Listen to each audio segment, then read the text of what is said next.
I think we're good.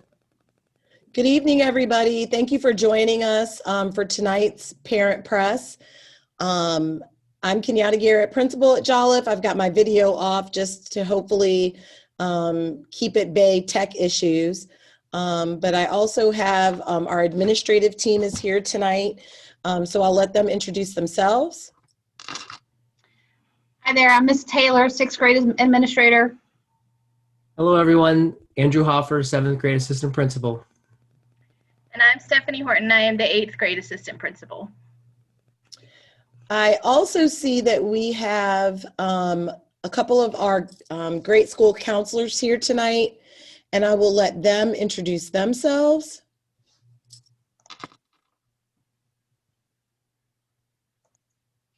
They might not be prepared for that. Hello, everyone. I'm Mrs. Palmer, 7th grade school counselor. Did y'all hear me? Yes, we did. We heard you. Hi there. And hello, everyone. I hope you can hear and see me. I am Sherry Madison Ruff, and I am the 6th grade school counselor. Yes, we can hear you and see you. Okay, thank you. So good evening, parents. We wanted to provide a parent press that really focused on two topics: finishing this year strong, and then what's up for next year. We know that many of you may have attended this past Monday's family webinar on virtual Virginia and the academic plan for the school year. So we're going to go over some of those things, but really just focus on middle school instead of having an elementary school, middle school conversation. So the first topic is finish the year strong. And one of the things that we're really trying to reiterate with students is to participate in class, attend all classes. We noticed that as the school year's gone on, we're all tired and our students aren't being as consistent as they should be. So they really need to be present in their classes. If you have the expectation that their camera's on, their camera should be on, and they should do their best to engage with their teacher. And that means during class time, but sending them an email or letting them know I'm going to show up for office hours, or just making sure that they're submitting things, and then maybe even checking with their teacher to say, hey, did you get it? Getting the best grades possible. We know that this was a difficult year and a stressful year, but we want the students as much as possible to maintain self-confidence and self-belief that they can achieve great things. And so we really have tried to get students to let us know if something's going on and they're not feeling successful or being successful in class. So for struggling students, we started about a month and a half ago what we call pods, which are personal online development sessions. And these sessions are open to anybody who needs extra help. We put the flyer in our newsletter, and it is on our website.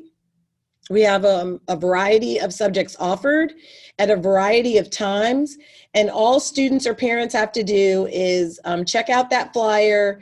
If they want math help, they see when the math session is that fits with their schedule. They email the teacher and say, I would like my child to come to the 5:30 p.m. pod session with you. The teachers are providing one-on-one concept development, skill development. They're helping with homework. They really are available to assist the student with whatever they need. We don't have a lot of students taking us up on this offer, but it's a good one because some of the students that have been attending, their grades have improved and now they don't need to come, or their grades are going in the right direction, but the teachers developed a relationship and, just reminds them of things. So it's like another adult assisting. So again, that information is in the newsletter and on the website. As of the last few weeks, Mondays are available primarily to students who are struggling. And if you're interested in your child coming in on a Monday, You just need to email your child's teachers and the grade level AP to put in that request. And then the teachers will work on a schedule, look at the student's grades or your request, and get you and your child set up to come the next Monday. Transportation's available, but it's only AM, PM. So if they come in the morning on the bus, they have to stay the whole day unless you can arrange with the teachers to pick them up early. And breakfast and lunch are provided as well. If you can provide transportation and say your child just really needs some additional help in math, you can bring your student, arrange with the teachers, and your student could come up, stay a couple hours, and then go back home. So again, Mondays are available, if you're interested in that. And then summer school, we're going to be mailing letters to students who need to go to summer school this summer, and it'll have all of the information about their current status, why we're recommending them for summer school, what classes they need to take. It will give you information about the sessions, the dates, and additional activities that are provided this year through summer school. We just received all of the information today, so it should be on our website tomorrow. But again, we'll be mailing out letters to students who need to go to summer school. We'll be doing that. They'll be in the mail next week. And then the second part for finishing the year strong is participate in activities. We try to keep the kids connected. We've tried to offer a lot of activities. And I will say intramurals has been a hit. We're in the second week of after school intramurals, and students who are coming to school can stay after school for the program, or if you are an option 2 student, you can drop your child off for them to be able to participate in track, volleyball, or field hockey. The critical component, so we can make sure to prepare with safety mitigations, is that students have to sign up every week, and they have between today and Monday at noon for next week to be able to attend. So intramurals is going to run through May 27th. We've had a decent number of students come out, and they are having a great time. As you can imagine, just having the ability to do something that just feels more like school, and talk with their friends. Of course, all safety mitigations are still adhered to, and our coaches have been trained and are really working hard to keep the kids socially distanced, but still allowing them to have a good time. The talent show, we're having our talent show again, making the cut. Submissions are due May 14th. That information has been sent to students a few times and in our newsletter, but we're going to continue to encourage them to participate in that. There will be, again this year, cash prizes for first through third place winners. We recently had our second annual Uncut Poetry Slam. We had 18 students participate, and every student walked away with prizes from Panera, Chick-fil-A, Wendy's, and Rick's Frozen Custard. So we were really excited. They did a great job, and that is currently on our YouTube channel. We have Jolliffe Makes Strides coming up, where it's just a school-wide student and staff run walk challenge. Staff is going to be in one category and students in another, but there's opportunities for prizes. Of course, option 1 and option 2 students will be able to participate in that. And we are, starting to distribute that information now. So we're really hoping, whether the kids are at home or at school, they'll participate in that. And then there's summer enrichment programs that are going to be here in the building. We're working to put those things together in July and in August. Things like 6th grade coming to middle school camp. We're going to do kind of like a transition program for rising 6th graders. We're going to have a STEAM class, writer's workshop, and then many other activities. The school division is also providing enrichment programs this summer that are available to everyone, and they're free, and transportation is provided.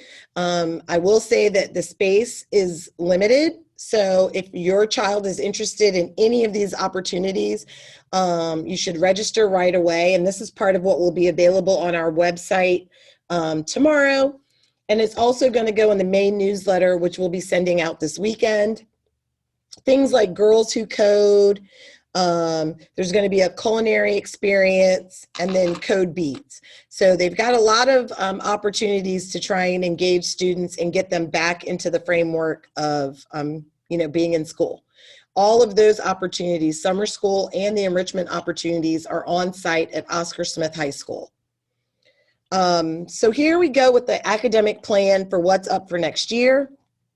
I'm using slides from Monday's webinar, but like I said, I removed the elementary school slides so we could just focus on the middle school components. And I'm going to walk through those. If at any time you have questions about anything, please remember you can put your questions in the chat, and we will answer those. Some of the APs will answer them as we go along, but we'll make sure to do that at the end.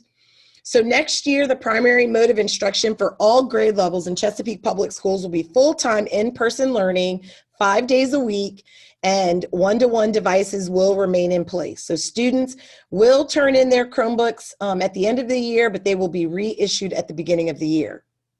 As you can see here, if you're interested in virtual learning opportunities, next year for middle school, we will have Virtual Virginia. And that's a different situation, or a different virtual option than we've had this year. So we'll kind of walk through that. Virtual Virginia is open to Chesapeake students by application.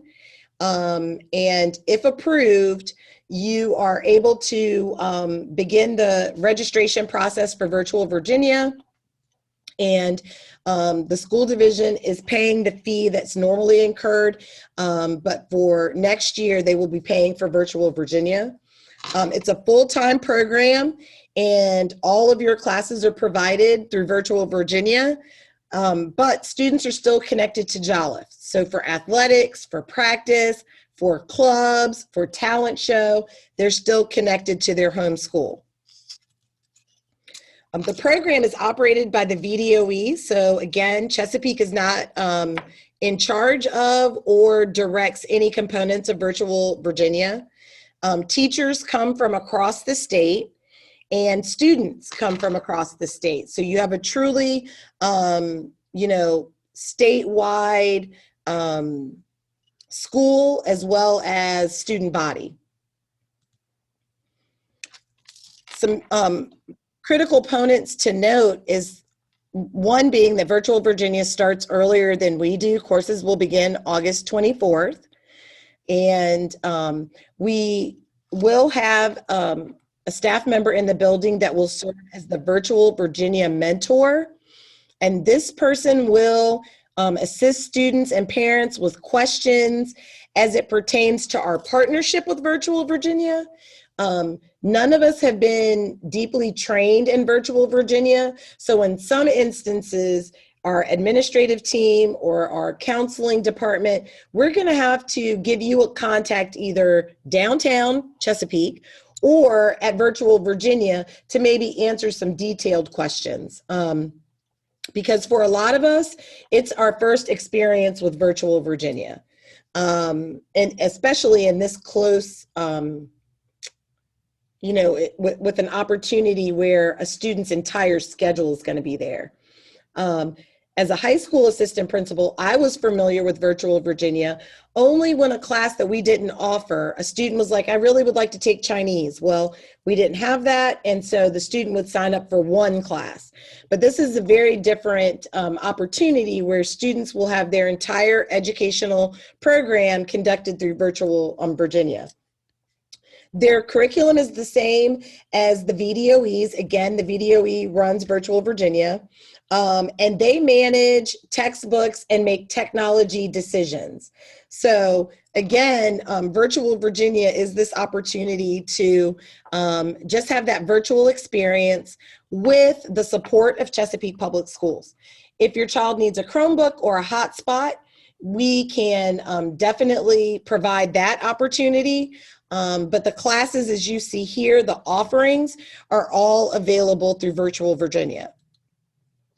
Virtual Virginia does not provide gifted honors classes or ELL or SPED classes and services. So Chesapeake Public Schools will provide gifted enrichment and services, ELL and SPED services. So if your student falls in any of those categories, yes, they absolutely can apply for Virtual Virginia. And if they meet the requirements, can be accepted. And a Chesapeake Public Schools staff member will be assigned to work with your student if they're gifted, ELL, or SPED. So that person would not only manage their either enrichment or their IEP, but stay connected with you and with the Virtual Virginia teacher. This is a example of the Virtual Virginia schedule. And I left this slide in because it's so vastly different than what we're doing this year. And I think it's really critical that parents know that the schedule is a little more complex than what students had to contend with this year. As you can see on Monday, the first class is English Language Arts. But then when the student starts class on Tuesday, they have world languages and or their elective. Then on Wednesday, their first class is social studies. And then on Thursday, their first class is science. That's very different than what the kids have experienced this year. Their Bell 1 this year has always been the same class. If their first Bell was Spanish 1, it didn't change regardless of the day they showed up, whether they were option 1, option 2. So you can see from this schedule that there's a lot of management that would be required for a student to make sure that they're in the right place at the right time on the right day. Different from our current schedule, Friday is their synchronous support day. And so it's kind of like our Mondays is on occurs on Friday for middle school at Virtual Virginia. So you can just see very different kind of setup.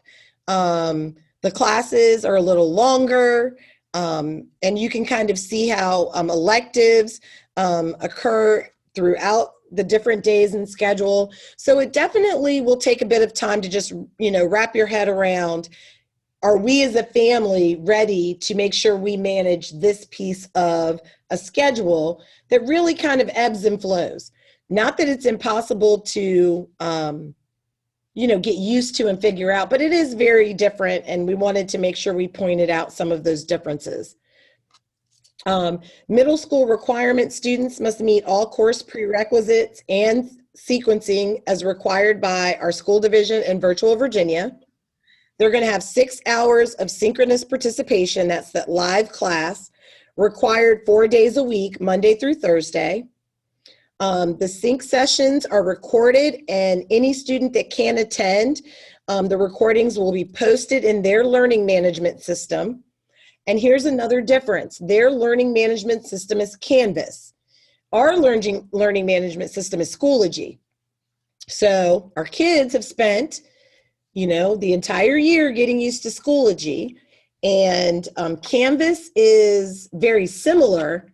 But again, there's another learning curve to consider when you're trying to decide if this option is for you.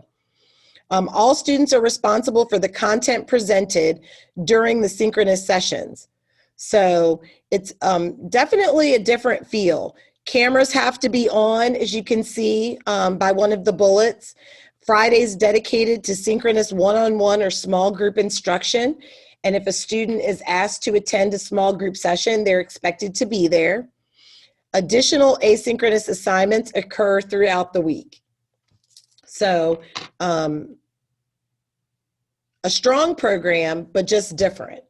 The application process, applications are available here at school, on our website, the CPS website. We posted the link in our newsletter. And some important things to note. One, you're making a full year commitment to the program. This year, as a school division, you were able to make some shifts from option 1 to option 2. But Virtual Virginia is a full year commitment. Applications are due to Jolliffe Middle School by May 21st. You can fill out the application and email it to our Jolliffe Middle School website, which is in the newsletter and it's on our website. And you email it to my attention, and then we process them on a first come, first served basis because seats are limited in the program. Every middle school was given a certain number of seats based on enrollment.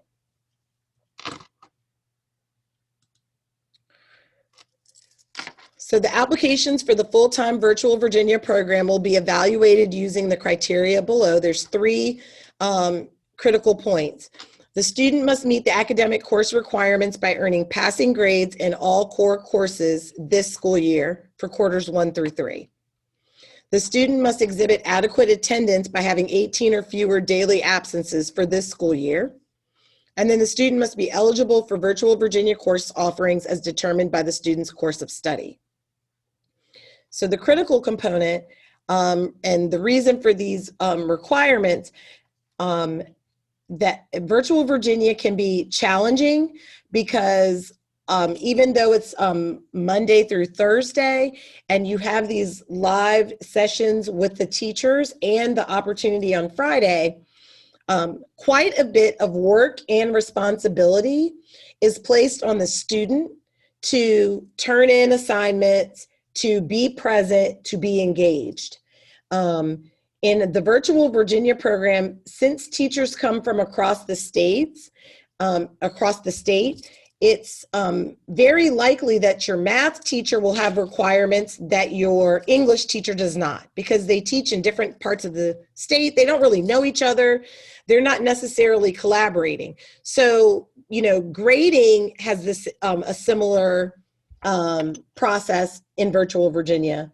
But again, you don't have teachers working in the same building who collaborate and talk and kind of have the same approach to a class. So students really have to be prepared to be very flexible and go from teacher to teacher, understanding what they expect, the parameters of the class, and be ready to perform. So parent and guardian and family support is really critical with Virtual Virginia. Have to ensure that students attend daily synchronous instruction with cameras on. There are no options for that. There's no deselecting cameras on like there were for our school division this year. They do take attendance and they will drop students from the program. Ensure students have their own computer and internet access or Chromebook to use. And again, CPS is more than willing to issue those. Ensure students complete required daily independent learning assignments. We've heard that that is a regular expectation that students will have things to do on their own daily and that they will have a deadline or a due date by which to submit those things. Engage in routine communication with Virtual Virginia teachers and the school-based Virtual Virginia mentor. We just learned that every school is going to have a mentor, so we have not selected our individual yet, but as soon as we do, we plan to have some informational sessions in August before Virtual Virginia starts, so you can meet and greet the mentor, get familiar with the program. If you have any last-minute questions, you'll be able to touch base with that person and get some information. Okay, so we're going to go to questions. Let's see if we have any. There are no questions in the chat, Mrs. Garrett. Oh, wow. Yep. Okay. Well, we appreciate everyone, joining us this evening. We know that there's a lot going on at the same time. Everybody is trying to finish the year. There's just family things going on at the same time, trying to wrap your head around the plan for next school year. And several of us attended the webinar on Monday, and we definitely thought that was very informational, and it provided a lot of good detail. But we thought it might be helpful to have a middle school only conversation. Of course, you can feel free to email any of us or call any of us if you have questions. I will say if it's virtual Virginia heavy, we may not be able to answer that for you, but we can point you in the right direction. Of course, we'll do our best to answer any questions that you have. Did a question just pop up? Yeah, we just had a question pop up, Ms. Scare. Are you going to address plans for how to keep kids safe, distance, et cetera, if everyone is back full time? Has that been discussed at all at the division level? So. Great question. Yes, absolutely. We are having those conversations. The idea that students or the primary mode of instruction would be 5 days a week with everybody back is really predicated on the ability to follow any safety mitigations and guidelines that are in place. So if we were, say, in August, back in the current situation that we're in right now, where students have to sit 6 feet in the cafeteria and 3 feet in class, then we would have to change the plan, the academic plan for starting school. In the last 2 weeks, the CDC and the Chesapeake Health Department have really been adjusting mitigation strategies. Graduation is now, for example, graduation is going to be held at ODU. And initially, every senior was going to get 3 tickets. And then as of this week, now every senior is going to get 6 tickets because the guidelines changed. I just heard today that the governor increased the number of people that could be like in an open air stadium. I worked at Oscar Smith High School, so I'm really excited. Some of my middle school kids are playing football this Saturday for the state championship, and now more people can go there. So it really depends on the safety mitigations, but we've done a very good job in the building. The kids have been amazing coming back. They've really kept it front and center about social distancing. Of course, we're going to follow anything that we are directed and mandated to do. But I think the state, because our state superintendent has said it as well, the state really feels like we're working towards a reduction of guidelines. And so that's why they've announced the primary mode being 5 days a week and everybody back. You're muted. Got me. Okay. Will Virtual Virginia provide orchestra, band, chorus for students sign up for those classes? No. And I believe they have to register for those through us. yes. So, and it's not that they can't take it. What happens, they have the opportunity to participate with us here, and then they would be a student that would have to come into the building for that. So that's a little interesting dynamic, because if you truly want your child to be 100% virtual, then that opportunity for that particular elective is challenged, because it'll be offered in the building and not virtually. But the opportunity is there. And it would also be offered at the same time every day, potentially meaning you would miss your other classes that they have scheduled if they're virtual for everything else. Absolutely. That's a great point. Causing that schedule conflict, when we looked at how the schedule was plotted out through Virtual Virginia, our music classes need to be grade specific. So it would be very hard and not feasible to drop a 6th grade, say, band student into the 8th grade time slot because it was convenient for the Virtual Virginia schedule. Our band teacher couldn't give the 6th grader the attention and the foundational development they need, because the 8th graders are beyond that. So that does present that issue. But again, if that's an interest, we could definitely plot it out. Once, you know, you apply and everything like that, we could plot it out so you could kind of see what you would be actually faced with and working with before making the final commitment.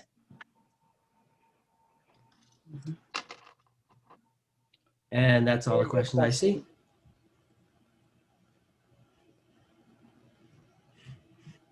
Great questions. Yep. Well, again, thank you all for attending. Hopefully this is going to be a successful recording, and we're going to post it on YouTube just in case you need to refer to it again. Will students still be using Schoology for in-person? Yes. We will be one-to-one, and Chesapeake will continue using Schoology.